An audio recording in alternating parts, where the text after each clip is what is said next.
so excited because we met through a mutual friend. You call her friend. I'm going to call her friend Tor because she's on my friend Tor list, Keisha Boyd. So shout out to Yes. her. Yeah. And when I was preparing for our chat, I was like, I want to name this the Recovering Perfectionism Chat. I feel like this is like the chat room actually, because I think there's a lot of people that can relate to that. I think my recovery process, I've been giving you more intel about it as we've continued to get to know each other, but I'm so excited to hear more about your recovery process. So I first want to start with, when did you go into recovery? Ooh, probably 7 or 8 years ago. I think it's hard to say because I think we're constantly tackling little things. Like, look, if I'm going way back, I would say when I stopped biting my nails and like that stopped being a thing. It's such a funny thing I've never shared. I was an Mm. adult nail biter. I bit my nails until I was like 26 years old. So if we're Mm. going that far back, um, much longer than 5 or 6 years without saying more than that. And it really was such a bizarre relationship that I had to doing it because it was obviously impulsive and habitual, but it was also something I was so deeply ashamed of. And as somebody Mm. who tends to be very put together and very composed, like it was shocking to people when they realized that I bit my nails. So I think honestly, it was just being able to say that out loud and accept it and slowly move my way into heavier, deeper things. I mean, look, I think everything we do is connected to something else. So I'm not saying that that's a small thing, but I think my awareness around it and my awareness that I had shame around it um, Mm. was something that I was very intentional about tackling. And it was in parallel with quitting, but it was with this real deep desire to give myself grace along the way and to Mm. not feel shamed or burdened by the shame of people sort of like noticing, I had these like terrible Mm. chewed up nails. Yeah. Yeah, I was gonna ask, what was the shame rooted in? I think it didn't fit with the rest of what people's experience of me was. And so it was like this exposure point that might indicate Mm. that I had, whether it was a tendency towards anxiety or that when I was stressed, this was how it showed up. It showed up in my physicality. And because I was so thoughtful about the physical nature in which I showed up, that was something that I couldn't hide. So it felt very Oh. revealing in an odd way. And I talk with my hands, so people are noticing when, you're gesturing towards your face and things like that too. Yeah. Yeah. Wow. No, I completely understand that. What do you think your perfectionism was trying to protect you from? Oh man, that's a deep one. So many things. I think there are a few answers to that question. I'll try to be brief. I think the first was growing up as a Black girl in Detroit and being very clearly told under no uncertain terms that you have to work twice as hard, be twice as good, jump twice as high, run twice as fast. And I think and we all know why that messaging is hammered home. It's to ensure that you are prepared, that you do what you need to do to be successful, and that you understand that you can never be too good for a situation.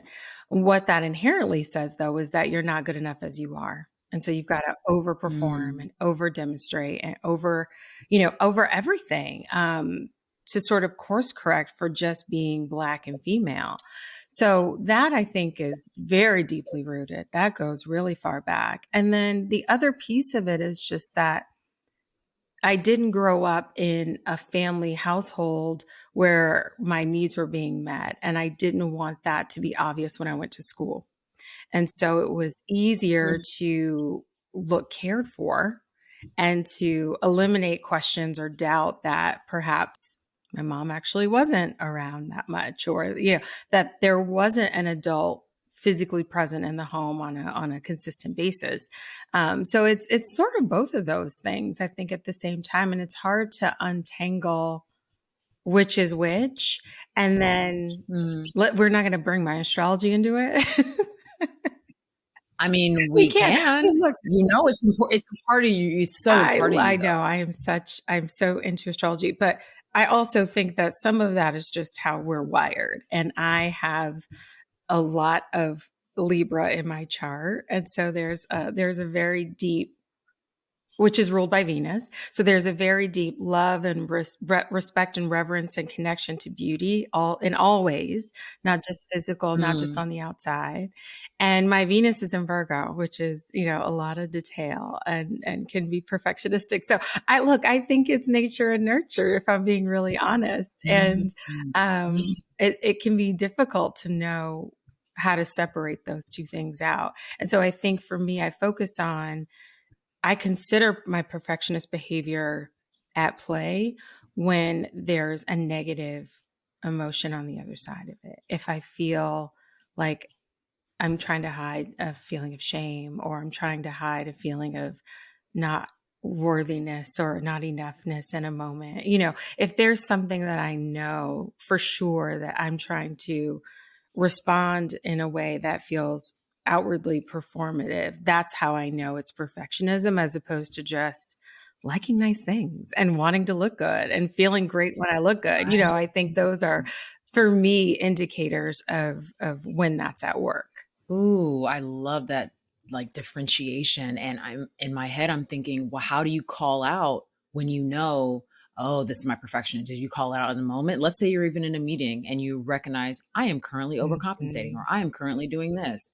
Do you call it out in the moment? Do you just internally and aware and maybe change in that conversation, but you don't necessarily need to address it to the other person because they might not know, but that next level of vulnerability could be that. So I wonder what that Yeah, looks it like. depends on the setting. I would say I feel that less so Mhm. professionally. I think there's a Mm. level of mastery that we get to professionally, and when you know your shit, like, it's easier to just show up and be fully present and steeped in that knowledge, and Right. not feel as much at risk of being exposed of something that you don't know, or compensating.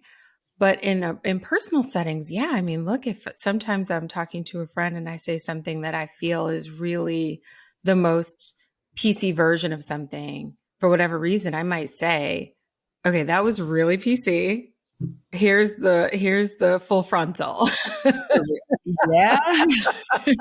And then, and if it's a bigger audience, I might just notice it and correct in real time and intentionally do Mm. something off, whether it's goofy or funny, or, as a way of bringing my whole self back into that moment. Yeah, yeah. Wow, yeah, I love that because I think I had a conversation with a friend yesterday and we kind of started off a little like, "How are you?" "Of course, I'm good, I'm good." And then by the end, it was like, "Girl, girl, girl." And I was like, "Oh my God, I love how we got there in less than 30 minutes. Hello, like, let's get there faster." And, sometimes it's hard to start that way. And so, because you also want to protect your friend maybe from like the quote unquote drama of your life or whatever. And she was probably doing the same. And we just had a moment of like, but if we can touch base in that drama, we'll probably leave with a little Yeah. less. So, Yes, it does yeah. start with answering. If someone asks how you're doing, just answering honestly. And Yeah. it's okay to Yeah. pause before you respond, because I think Mhm. the instinct is to just say, "I'm fine, I'm great, I'm doing well." And that might be true. And maybe that's all you want to share in that moment. And that's okay. That's still, I think, very authentic. But I think it's okay to Mhm. also pause and check in if you haven't already. That's an opportunity when someone asks how you're doing. It's a moment to check in with yourself and think, like, how am I doing right now? And Mm. I think that's Mm. okay. Yeah, and be willing to do Mhm. that. I love that. I wanna circle back to your childhood because you mentioned, like, walking into school and wanting to, present differently than you were living. So, first, what was your home like within in the house that you lived externally? My parents were divorced when I was 8, but they had separated when I was about 2 years old. So actually, don't really have memories of them being together in the household. And my sister and I were raised by my mom. So as a single mom, she raised us. And by, I would say, age 7 or 8, my earliest memories of her drug addiction became very clear to me. And so it was inconsistent, I think is the easiest way to answer that, but that inconsistency looked Mm. like having lots of different people in and out of the house. It looked like not having a working telephone or, different utilities being turned off at any point in time. It looked like sometimes we didn't have food and I only ate at school, or if I went over to a friend's house after school and had dinner.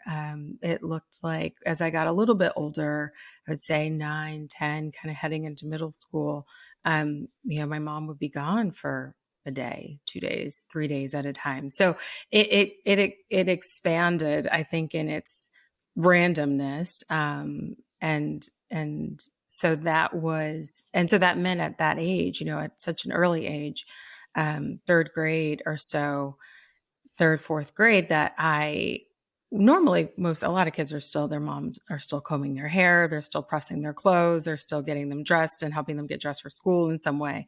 I was doing all of that on my own, very much on my own, choosing what I was going to wear and how it was going to be pulled together and making sure that it looked taken care of. And my homework was always done and I was a straight A student forever.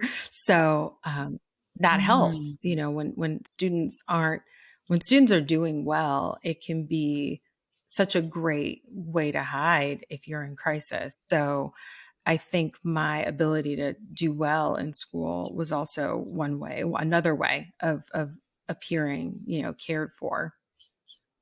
Yeah.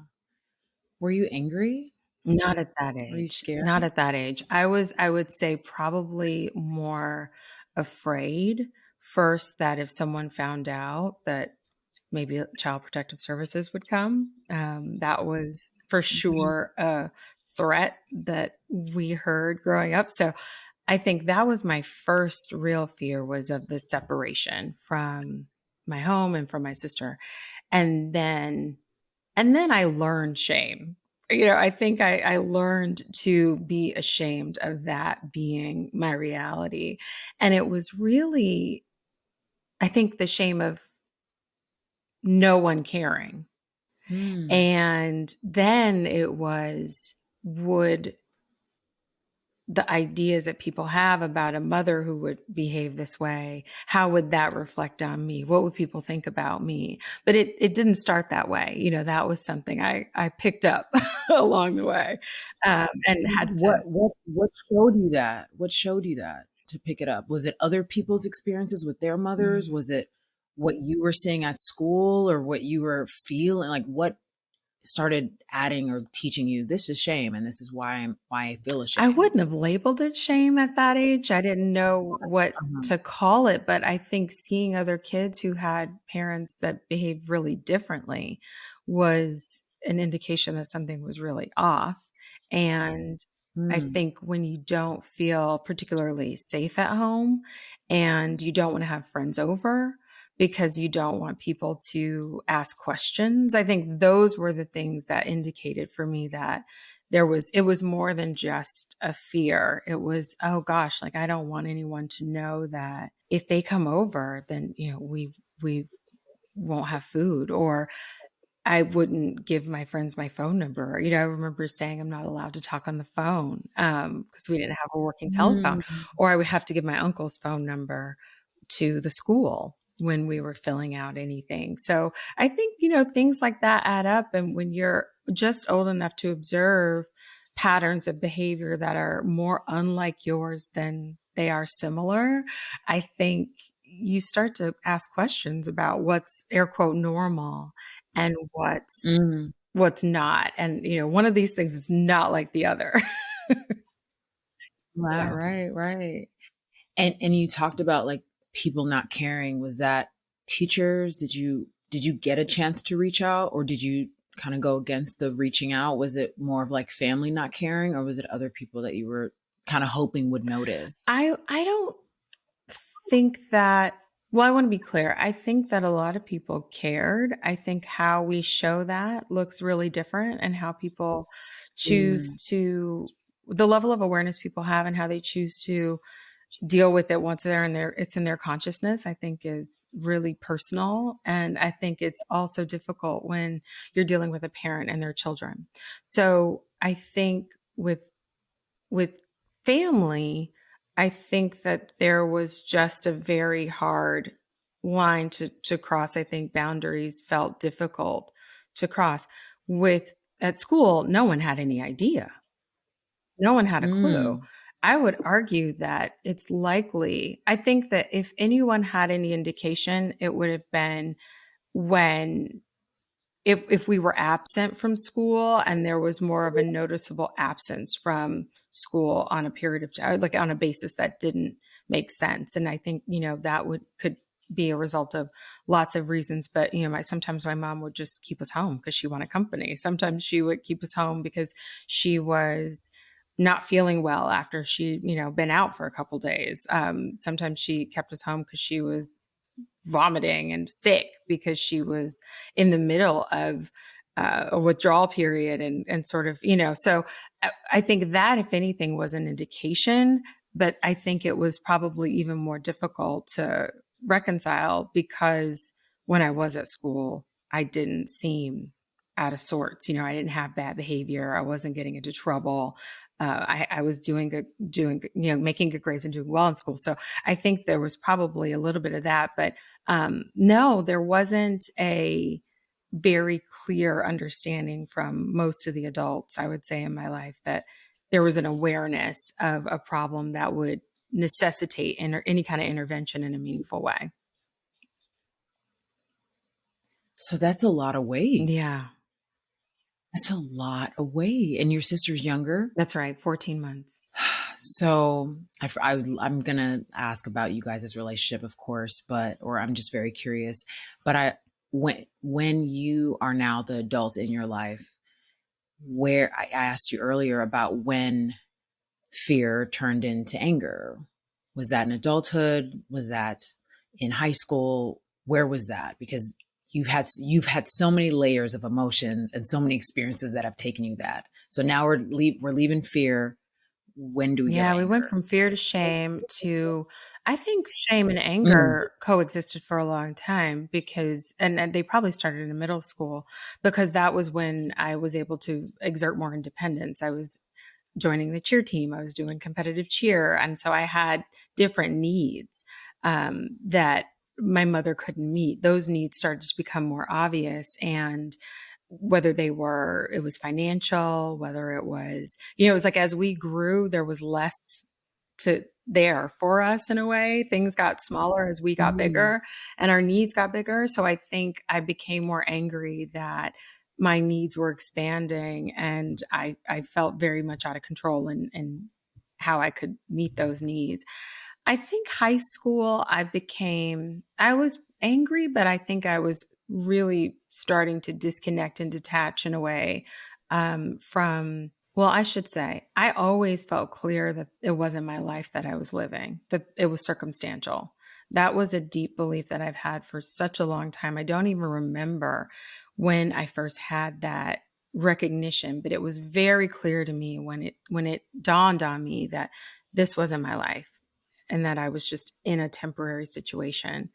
So did you and your sister share that? I don't know that we did, to be honest. We've never discussed it, I don't think. But I would guess that maybe we didn't share that if I think about the paths that we've chosen, but I don't know how she thought about it or how she contextualized it, kind of what the story she was able to tell herself about our situation was, as even as close as we were. It's an interesting question. So anyway, you were going to continue to say about when, you know, you realize, okay, this is circumstantial. Yeah. And so I think that awareness came early. And I think I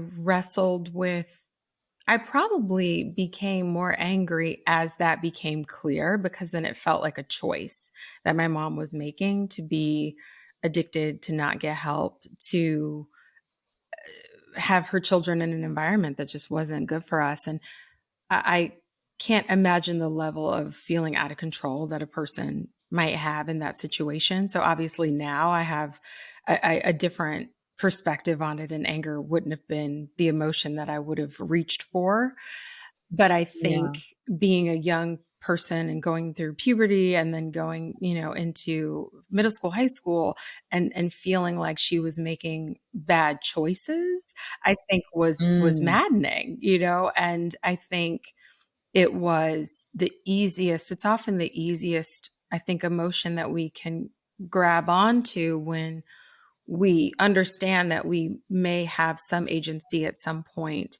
And when we feel like when there's a clear wrong that's happening and we feel powerless, I think anger tends to be the emotion that we reach for in those situations. And I think when you're young and you don't have the language for what you're experiencing, and you can't put it fully in context, um, I think that's how it shows up a lot of times. And it didn't show, it was very internal anger. Let's be clear. I wasn't going around Yeah. being an angry person. I was very much a Yeah. people pleaser, very much, people would call me happy go lucky. I was really trying to channel the other side of who I was, and kind of move through the world Yeah. with that posture, as opposed to being an angry person. But I was, for sure, I was angry, and I felt, it felt unfair to, have to grapple with that. Mm.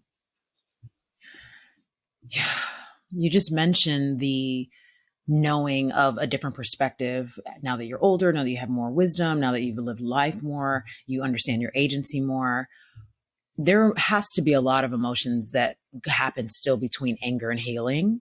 Can you take me through to Oh the my next one? God, of course. I mean, if I think about my healing journey, broad strokes, I would say it went from dissociation to starting to just acknowledge, to integration, to owning my story.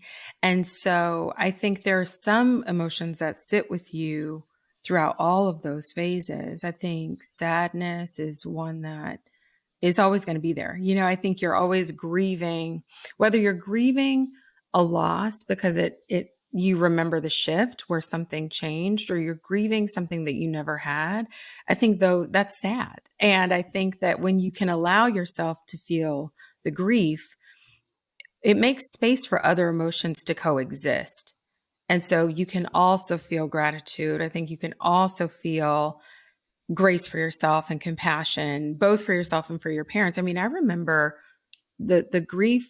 If anything, I've probably grieved the life that my mom didn't get to have for her, Mm. and Yeah. grieving not being able to be a daughter who watched her mother expand to her potential. I think that's sad. So I think once you can name what it is that you're in and what it is that you're really grappling with, I think what it really does is it just makes way for all these other emotions to come in.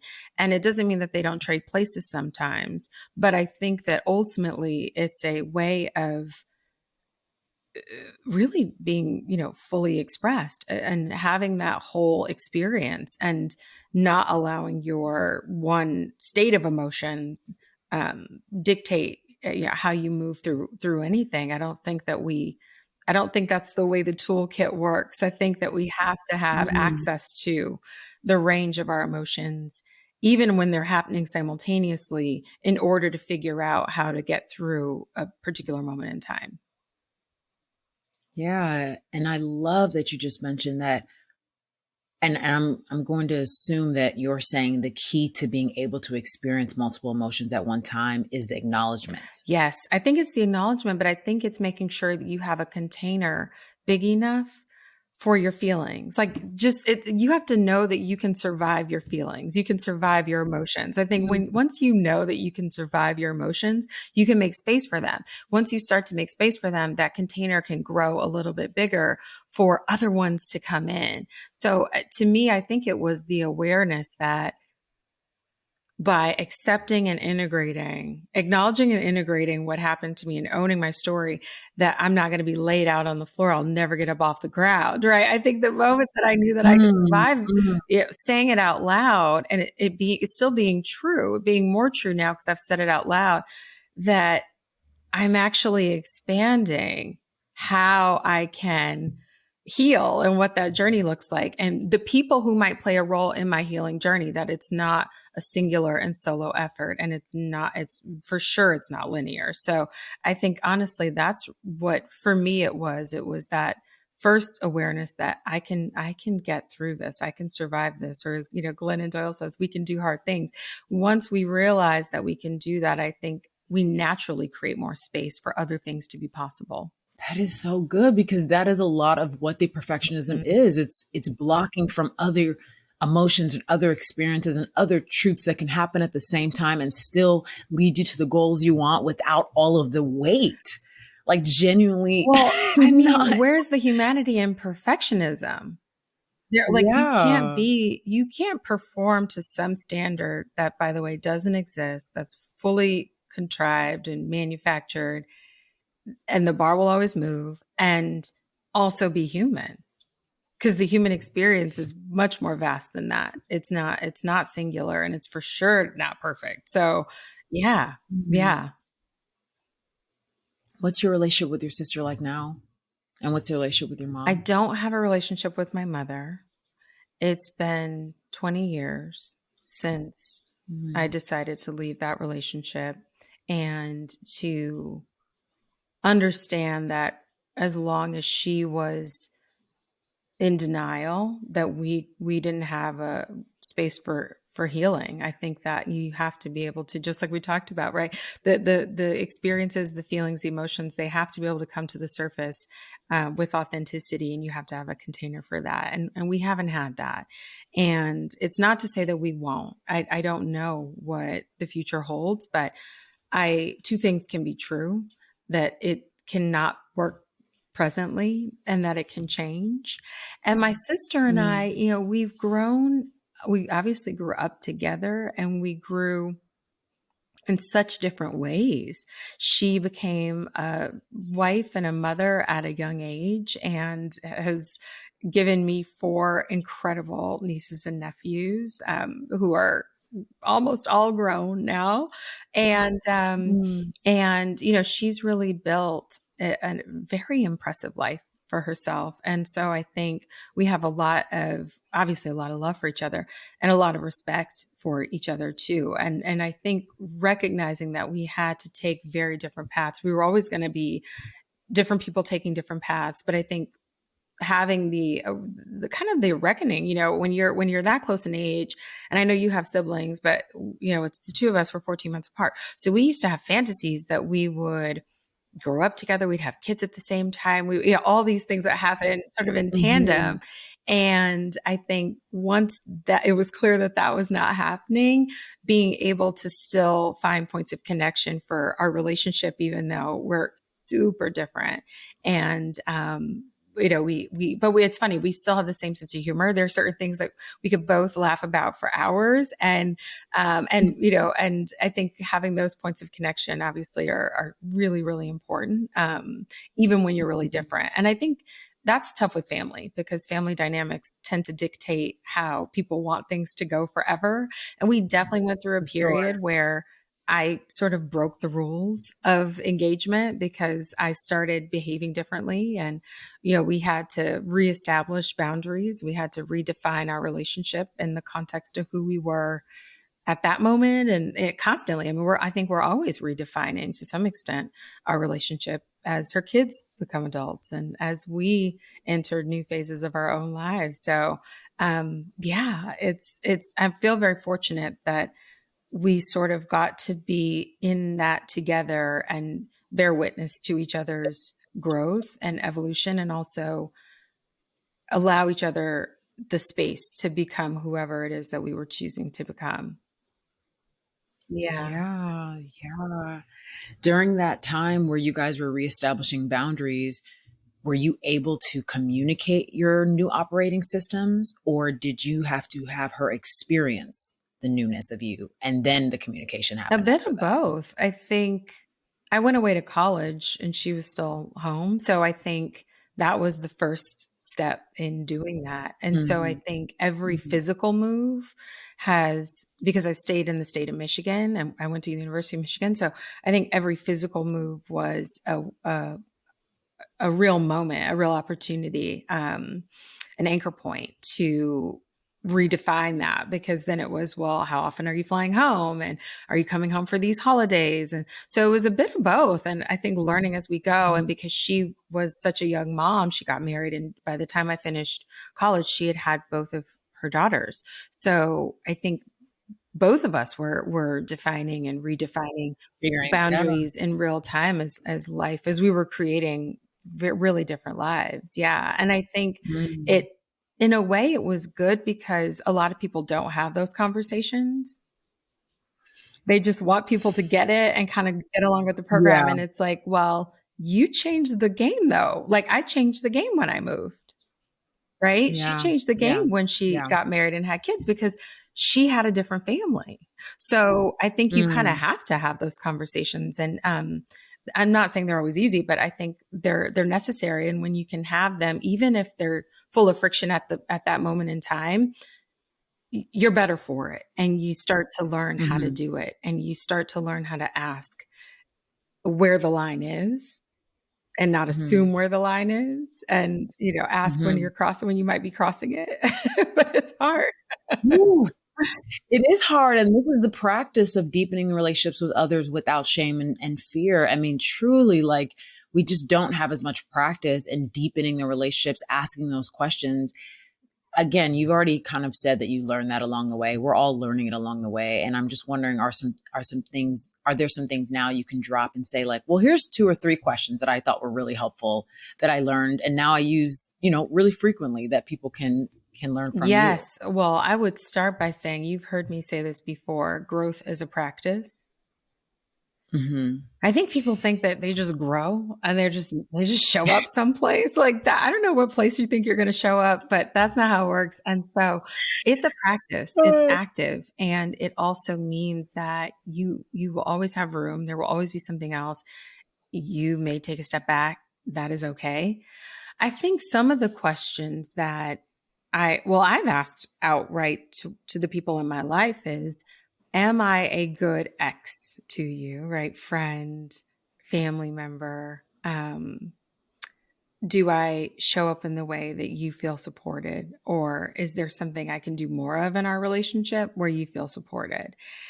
I'll give an example with my niece. I hope she doesn't mind this, but she is one of my best friends. She's 23 and we're very, very close. And she's now an adult. And we had a moment, even this past Thanksgiving, she came, she stayed with me, and we had a few days together, which was so fun. And we had this conversation where she was, like, I feel like you don't take me seriously. I feel like you're not listening. I feel like you are discounting what I'm trying to say or what I think I should be doing in this moment. And at first I was like, oh my gosh, no, I just want to be supportive. I just want to be here for you. I'm projecting what I wish I had at that age onto Mm. her. And then I said, but I received that and I need to listen. I need to take that back and like let that sit with me. And it allowed me to go back to her and to say, you're right. I need to be reintroduced to who you are at this moment in your life. And I need to understand that my unsolicited advice is not always welcome, even though it comes from my heart. So I would say, one, asking yourself, just do that audit of the relationships in your lives. Like, do I have the relationship in my life that I want? Do I have the capacity to show up in the way that I want? Am I intentional about it? And am I asking that person if how I'm showing up is actually supportive for them too? I think that's a really important one. It has to start with yourself, but I think we're talking about in the context of loved ones and relationships. So I would say that's a set of questions around that. But being intentional is for me just at the heart of all of it. I think in terms of the broader growth and how do I know where I am on the path and on the journey, I think there's just the checking in. How does my life feel right now to me? And use the words that you want. Whatever comes to mind, it actually should be something you don't have to think about. What does my life feel like? And does my life feel like what my values are? Does my life, is the infrastructure of my life designed to support how I want it to feel? Someone said to me a few Mm. years ago that my life seems so romantic. And I thought that was such a really wonderful thing to say. And I said, well, yeah, I mean, if I'm not in love with my life, then I got to mix it out. I got to change some things. Like I'm not doing it. I'm not doing it right. And it doesn't mean that you're always in love with everything about your life every day, but on average, on the whole, yeah, that's my goal.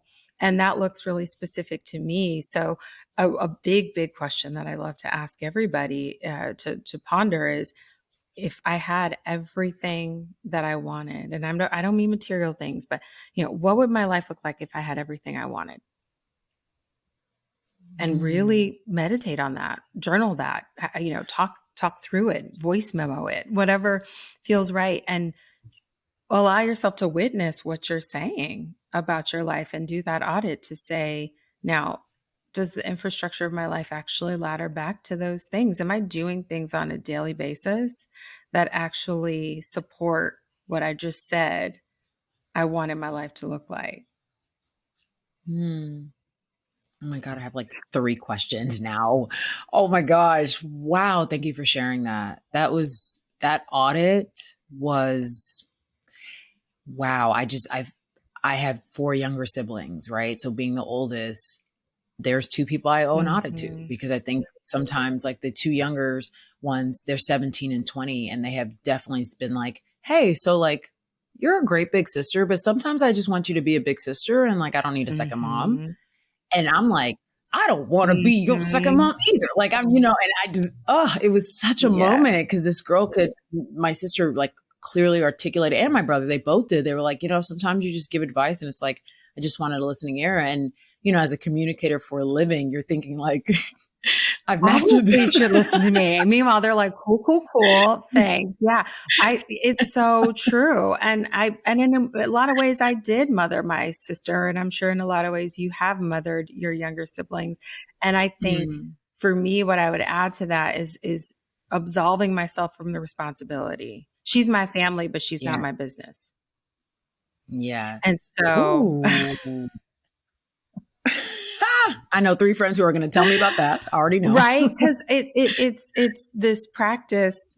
I think we've talked a little bit about this offline of like connected detachment, being deeply, sincerely, authentically connected to whatever it is, whether it's your work, whether it's relationships, family, a certain situation, but detached from the outcome and detached from how things necessarily unfold. And so I think you have to kind of have that with family, especially with younger siblings. It's tough. I spent a lot of time in therapy many years ago working through this feeling of I'm responsible for her and having to Mm, let that go. Because I'm realizing that even though she had, been married and since divorced and 4 kids and they're grown, and that I still had this responsibility for her. And I was like, you actually don't. And she knows that. And so it's okay. Like, you're not going to let her down when you set mm, down this burden of feeling responsible for somebody. Cause yeah, I think that's where you start crossing boundaries, thinking that you got to tell people what to do. mm. Yeah. Do you think that burden is something we hold on to as a part of the perfectionism? It can be. I don't know if it always is. I think it really depends on what how you've allocated value to what that says about you. And so for me, it was less Mm, about being a perfectionist in the context of my sister. It was more about just genuinely, deeply feeling responsible, both being told to some extent as a young person, as a kid, like you take care of your younger siblings. That's a very mm, literal mm, guidance that I received. But then having the household that we had, growing up in the household that we grew up in, um, in some ways that felt necessary, that felt real. And so when I was in high school and waiting tables, I gave my sister bus fare to go to school, right? Mm, So I think there are sometimes we really do feel responsible, because in some ways we really yeah. are, and but that doesn't. It's not a permanent state. Yes, Yeah. exactly, exactly. You've talked a lot about, well, you know what? I actually just pulled that from our personal conversations because I was about to say something that, like, you've talked to me Mm. personally a lot about fear and being able to, like, analyze fear. And I just wanted to bring that to this conversation because it's been such an amazing add to my toolkit of being able to be in relationship with you in that way and talk about those things and just go ahead and express the fear and then be like, okay, let's dissect it really quick and then remove the things we need to remove and then realize, oh, look at that, not fear Mhm. anymore. You know, like that has happened to us a few times. And so fear is such a common thing. Shame, they could be very intertwined together, and we all experience it at different times in our lives for different reasons. How can we objectively analyze our fear? I think you have to objectify it, first of all. I actually think that when you bear witness to your fear, separate and apart from who you are, it takes a different shape. And so I've written about this. I have, yes, you and I have talked a lot about this. And one of my favorite exercises to do is to write a letter to myself from my fear. I only give it about 5 minutes. Now, I'm not going to give it, fear don't need that much time, but give it the floor and allow it to stream of consciousness. Set the timer and just sit down and dear Daria, dear Stacy, dear self, this is your fear and this is what I'd like you to know. And let it give it the Mm, floor. Let's see what it says. You'd be shocked what you will say to you when you create that distance, and then when you can look at it and you can separate from it, you can start to bring that into your awareness. I think so much of it, when it's in our heads, we can't detach from it and we can't separate it from us. Like, you are not your thoughts, right? And so putting your mm, thoughts, especially specifically fearful ones, on a page, I think is such a powerful way of starting to do that and bringing that into awareness and then bringing it into consciousness. Because then you can see what the fear is actually saying. Fear might just be saying, "Look, I have kept you safe your whole life, and there was a time where I had to work really, really hard to keep you safe. And that's still my mode. And I need to learn how to downshift." Your fear might say, "Look, I don't know the difference between jumping off a cliff and getting mauled by a bear and starting this next project that's really scary. So I just show up when things don't feel right." right? You're a little uncomfortable. I'm And here for yeah, you. it like you feel off kilter, off balance, out of sorts. And so I'm going to show up. Like, just know that. And that might be what your fear says. And then you can say, "Cool, cool, cool. Thanks for playing. Thanks for being here. Appreciate it. I know you've got my back. I don't need you today though." Like, you can kind of have that separation and know the difference between when it's valuable and when it's not. It's valuable if you're going to get mauled by a bear. It's not valuable when you're going to try something new. And you can sort of put it, again, you Mm, can contextualize it. So I like to try as much as I can all the feelings, whatever the feelings are, but fear is a big one, where I will just write a note to myself from my fear, let it tell me what it has to say, and then I get to sort of respond back, if you will, in what I do next. And I might respond out loud. I might just go, "Yo, right, that's crazy. I didn't even right. realize that was what was operating there." And I think it's also very easy as a result to take shame out of a lot of things when you can do that. Hmm. I really love that. Wow. I hope that we all are able to take that as a great tool and not and hope to not even add any, like you said, stream of consciousness. It's not another thing to feel you got to do it a certain way. It's just a thing you can do to That's right. release, and we need to keep it that That's simple. right. Keep it that simple. Yeah, I love that.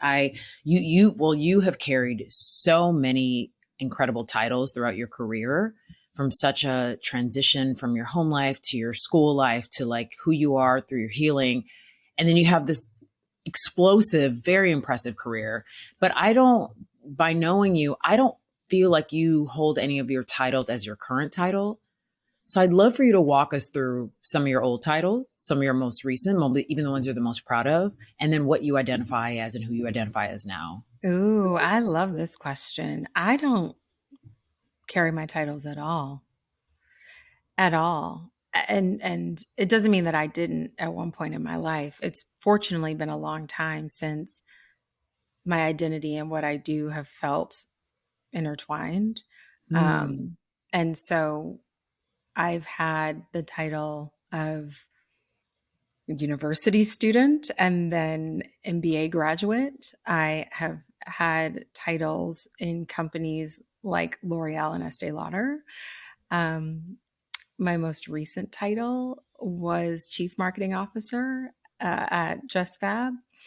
I also have title as a board director on the board of several companies, and I suppose angel investor is a title. I see it more as an action and a way of showing my values through my money. Um, and I think getting to your question, that's probably a strong bridge to it, really, that my goal is to live my values and allow my contribution, my life's contribution to show up through my work. And so that may change. The ways in which that shows up may change. So I think when we get too attached to a title, we don't allow ourselves to explore and to expand how else we might show up in the world. And I think,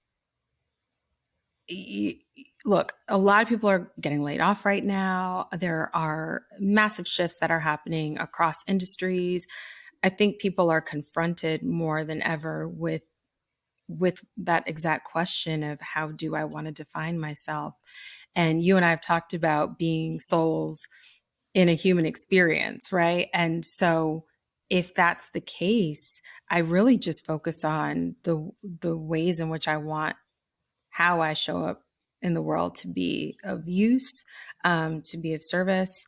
If I can leave every conversation that I have with someone where they feel seen, they feel known, they feel inspired, they feel held, like that to me is more important than anything. And that's true for if I'm on the phone with an entrepreneur who wants to talk about raising fundraising, or with one of the CEOs of the companies I'm on the board of, or it doesn't matter, us having this conversation and someone listening, like that is always my intention. Mm. And so that's deeply rooted in how I want people's experience of me to be, because I value that. Not because I want somebody to say, oh, she's an inspiring person, or, because again, that's so personal. That's such a relative idea. And so I think focusing on the direction of that energy, um, it becomes easier to move in alignment with that, and not worry so much about the details. As you know, I talk about like focusing on the direction and not the details, because the Yeah. details aren't my business. And so somebody's experience of me or reaction to my title, or, where I own property or where I live or what I'm wearing, like all those things, if you need that as an anchor point for who you think I am, then I hope that my experience with you expands your idea of identity, and that you Mhm. can get more from your time with me than that, because Mhm. those are just expressions of me in the world, but they're for sure by no means holistic. Yeah. And those who might not know that might still be in the space of these things are tangled up, because that is a serious space that, if you are living in America, is put on you at a certain period of time. I don't know if it's high Yes. school, college, if you Oh, don't go to from college, the whatever, beginning. I from mean, the think very about it. beginning. We have people applying for preschools, for daycare for their kids. I Mhm. mean, in the womb, like what stroller did you buy your baby? What baby shower gift did you bring to the person's shower as Oh a my signal God. for what the baby's going to have? I mean, we start that way, and I realize I'm saying that in a way from a place of privilege, but performative success. If the success is not on your terms, it's performative. Full stop. If you have not identified and defined what success looks like for you in your life and in your job, the way you make money, the way you make a living, which is important. We all have to make a living. And by the way, I think studies have shown that when you do meaning making work that's meaningful to you, it contributes to your happiness, right? So that matters. But at the same time, that has to be yours. And when it's not yours and you're striving towards it because you're trying to check a box, or again, you're managing optics, is performative success. So you can love being a CMO, and that's great if that's what you want to do and you feel like you are showing up and contributing to the world the way you want to. If you, and we talked about this, I was like, well, if I'm going to be a CMO, I need to love it. And if I don't love it, I need to leave. And if I, like, what am I going to do? Go get a bigger CMO job? If I don't want to be a CMO, then who cares? Then actually, I feel like I am failing myself because I'm actually not showing up for what I really want to be doing, or how I really want to be, engaged, or how I want to expand. If I've done something for 20 years, then I can choose to leave it too. And that's okay. Mhm. So I think, yeah, you just got to ask yourself, like, what does success mean to me? And success is such a strange word. Like, I almost wouldn't even start there. For me, it's about quality of life. And what is the quality of life? What does that look like for me? And what needs to be true for that quality of life to be intact? And Yeah. of course, we need some financial means to have a certain quality of life, but like, I'm going to argue that it's probably not rooted in a certain title or a certain company, or it's not sitting on your quality of life is not sitting on your resume. Mm, mm.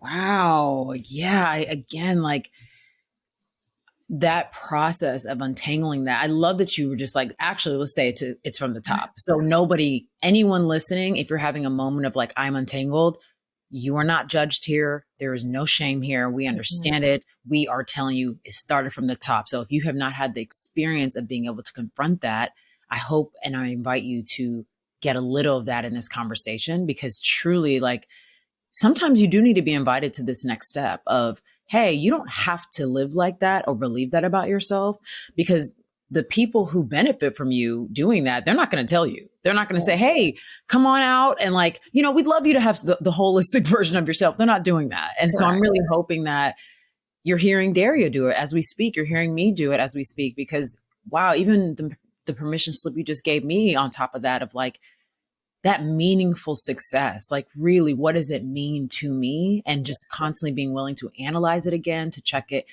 out, to sit with it, to confront it without guilt, without like other people's voices. And how long was that process for you? I would say it started for me, gosh, probably about 12 years ago. I remember saying Oh, to a friend, I was still at Estee Lauder. I remember saying to a friend, so maybe if I was at Estee, it would have been maybe 10 or 11 years ago. And I said, I want to get paid to be Daria Burke. And she was like, what does that mean? mm, And I said, well, I want to get paid to show up and to be me. And I'm not talking about this whole bring your full authentic self to work. And now people just want to show up to work in all kinds of ways. That's not what I'm saying. I'm saying I want to be able to show up fully expressed as myself, offer what I have to value, or of value, and let that be enough. mm, And I think a lot of times we're so busy trying to contort and put ourselves in the box, or fit a job description or mold ourselves to something that somebody else has outlined, as opposed to saying, does this fit the way I want to show up? Does this culture, does this environment, does this space, does this person have what I'm looking for, and how I bring that forward? And so the more clear I became about what that meant, the more I could choose to work at companies where that was increasingly true. So even mm, even though I left a field that I love. And, I love beauty. I love fashion. And even though I chose to leave that world and really, I would say, enjoy it as a board director and have a different relationship with it, I left knowing that I was able to do that I was able to bring more and more of myself into those environments. And not, it doesn't mean that you don't think about the goals of the organization and that you're not thinking about the bigger picture, but I'm doing it with the integrity that comes with being fully expressed and saying to my Mhm. team, I'm tired, or whatever it was in the moment, and it all happened during lockdown. And I think it allowed, at least that my last role really occurred during lockdown, most of it. And so it allowed me, I think, to just double down on vulnerability and double down on that humanity and show up as much as I possibly could in that way and invite other people to do the same thing. But it takes time. And for me, yeah, it Mhm. started in my very early 30s, 30, 31. And I would say became crystallized probably mid 30s, if I'm honest and tracking. And it's ongoing because we change. And so, what I want today and Yeah. what Daria Burke looks like today and how I show up today is different than what it's going to look like in 5 years. And both will Yeah. be authentic and true. Yeah. You kind of hinted on my really next exciting pivot for me is you did leave, your corporate job and your corporate life and your experience and your relationship with it. I love that you pointed that out. And now you are on a new journey. You are about to write a book. I'm writing a book. I'm writing a You book. are about to write a book. Yes, you are going on this new journey of being an author and a first time author in this Mm-hmm. way, because you have written many wonderful think pieces. You have your own newsletter, but now you're taking a different journey. And I'd love to know what you're the most curious about of this version of yourself going forward. I love this question mostly because I haven't considered it. I'm so present in the writing process. I have not really thought about what's on the other side of this. Not because I'm not excited about it and because I think it's going to be really wonderful to have my book out in the world and to be able to talk about it in depth and to hopefully allow that be a point of connection with more people and for more people to in many ways, maybe perhaps hopefully feel seen in Mm. my own story. And I've not thought much about it. And so let's see. I probably am most curious about what it looks like to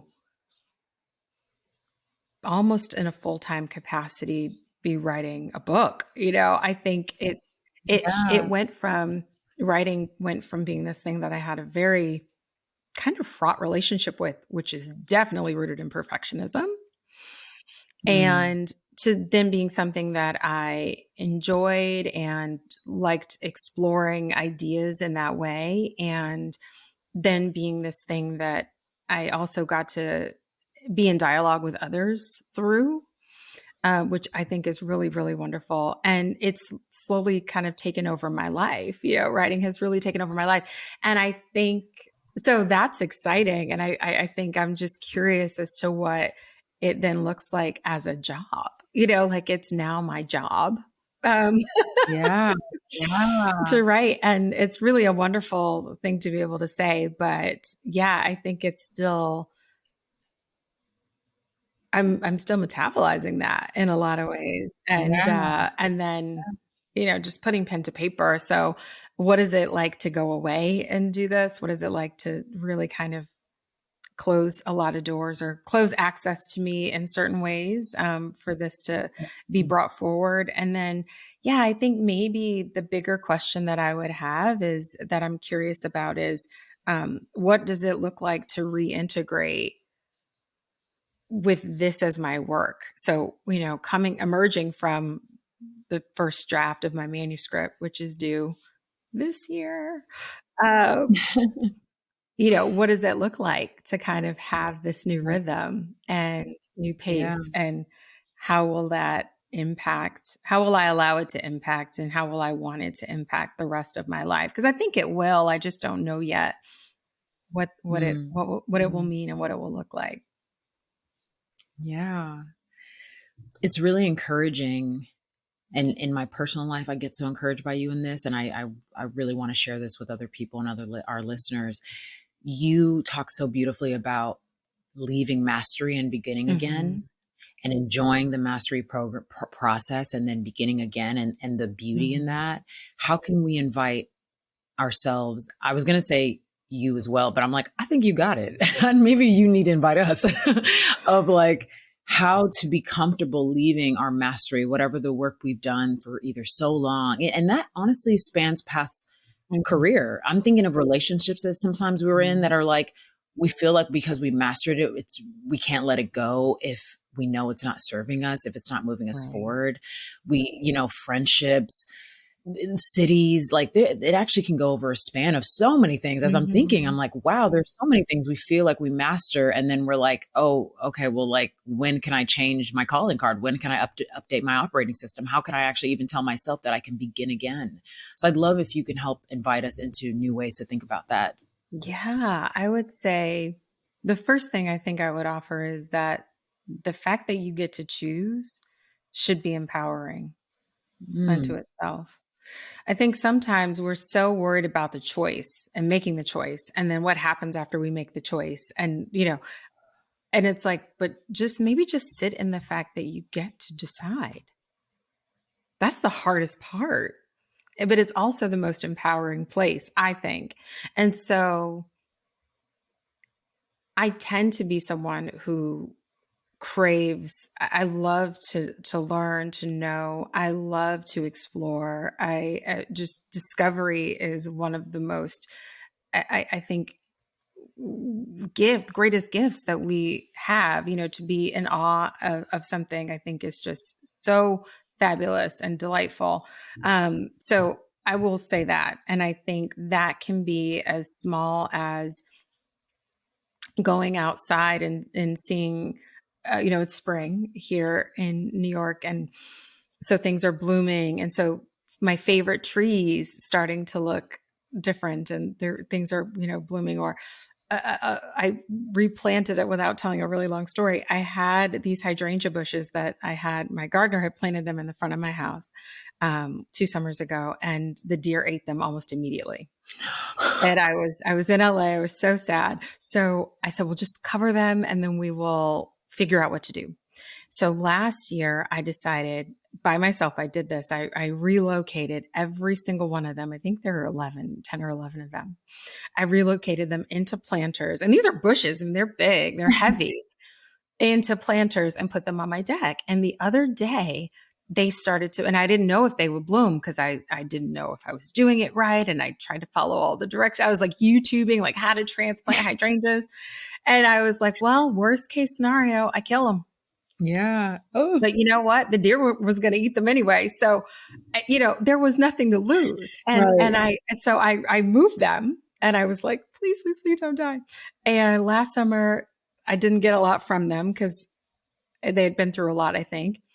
And now they're starting to bloom. So I'm seeing these leaves emerge on what were these little scraggly, weird little branches, and they're green, and the leaves are getting big. And I think sometimes it can be that small. It can be something that small. Like, I love tennis and I'm terrible at it. I'm so bad at it and I don't care. And I don't need to be good at it. I'm not trying to, Mm, look, if I'm ever lucky enough to play a round with Serena Williams, that would be enough for me. Like, if I was good enough to go a proper game with a friend, that would be good enough for me. I'm yeah. so happy to be bad at it because I just like doing it. And so I think, yeah, like, it's okay to master things. And it's more important in a lot of ways to have a beginner's mind. And I think, so much of our willingness to begin does start with fear. So I would always kind of take us back to that exercise of, what is your fear really trying to tell you?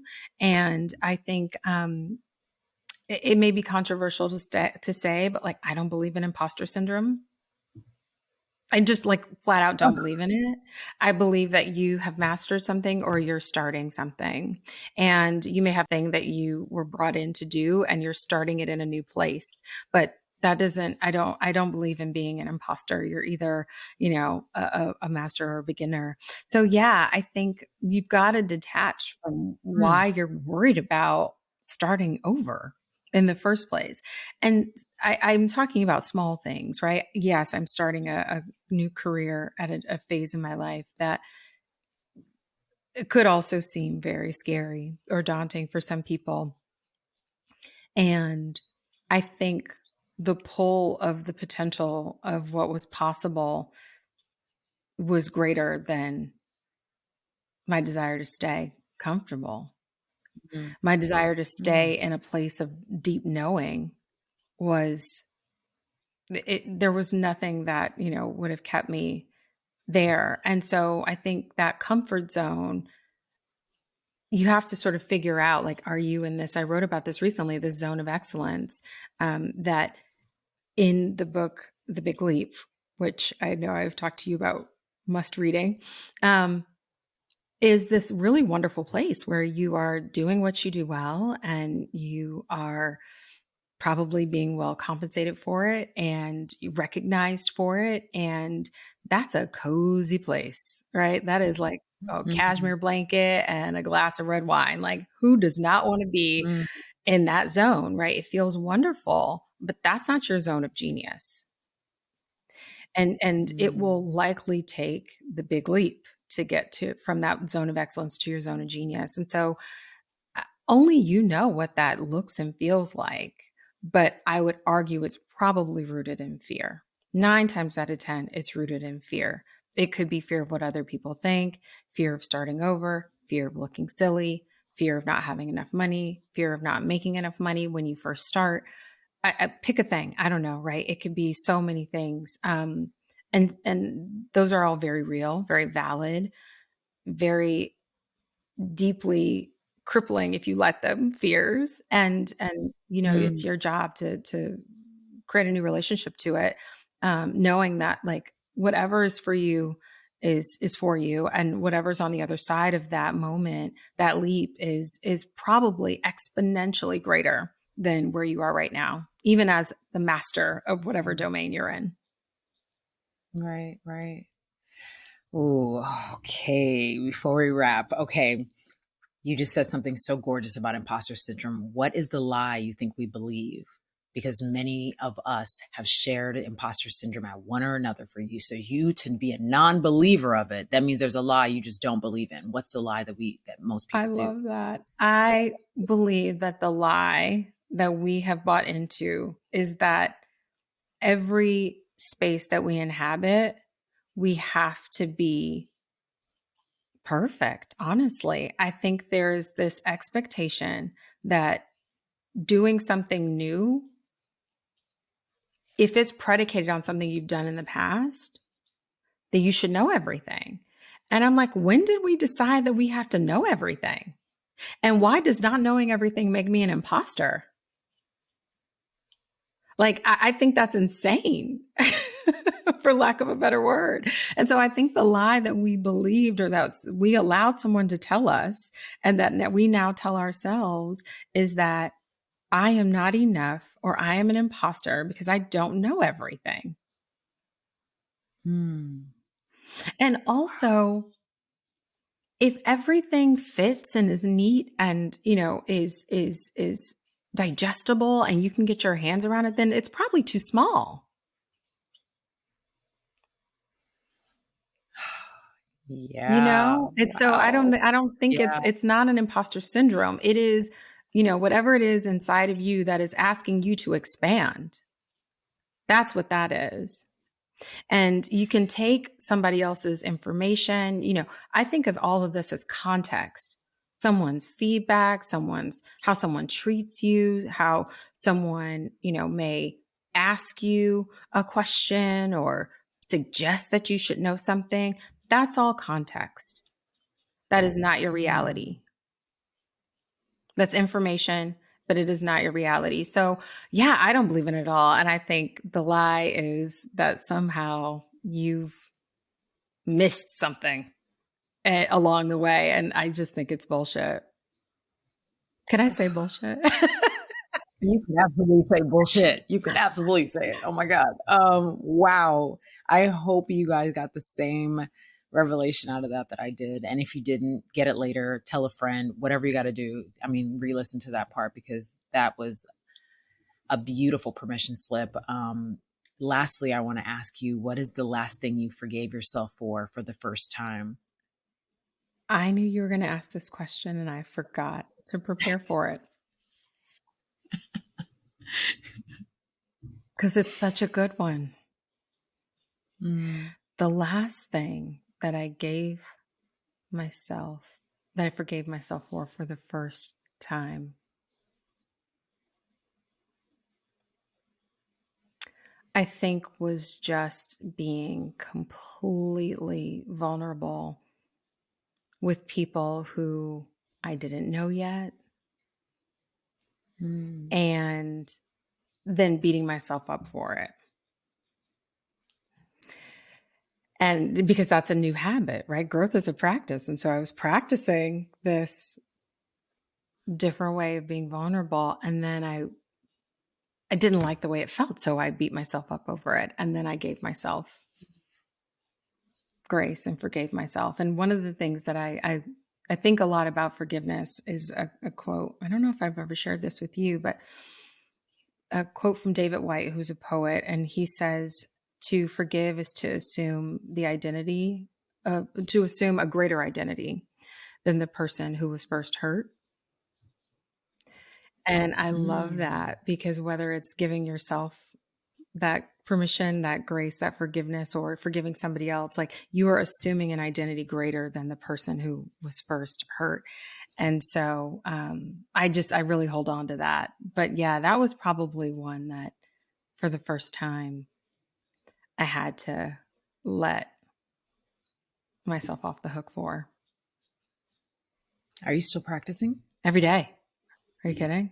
Every day. It's actually, that's why it's such a hard question. Cause I'm like, I don't know, probably yesterday, but yeah. Yeah. Practicing every day. Daria Burke, everyone. This was such a lovely conversation. You totally, wow, you passed out a number of permission slips in this conversation, and some that you were able to reiterate in me and in the things we've talked about, and some that I feel like there are just a few points that I hope everyone is able to take away. Again, at whatever pace and timing you need it, this conversation, I think, really gives that space to, like you said, confront some of those fears without guilt and shame, confront some of that imposter syndrome, laugh at that. I actually had a moment where I was like, I'm going to write on my wall today, what the fuck is imposter syndrome? And that's all. I'm not going to answer the question. I'm going to leave it there. That's hilarious to me. I'm doing that based on what you said. So Daria Burke, everyone. Thank you. Thank you. Stacy, this was amazing. Thank you so much.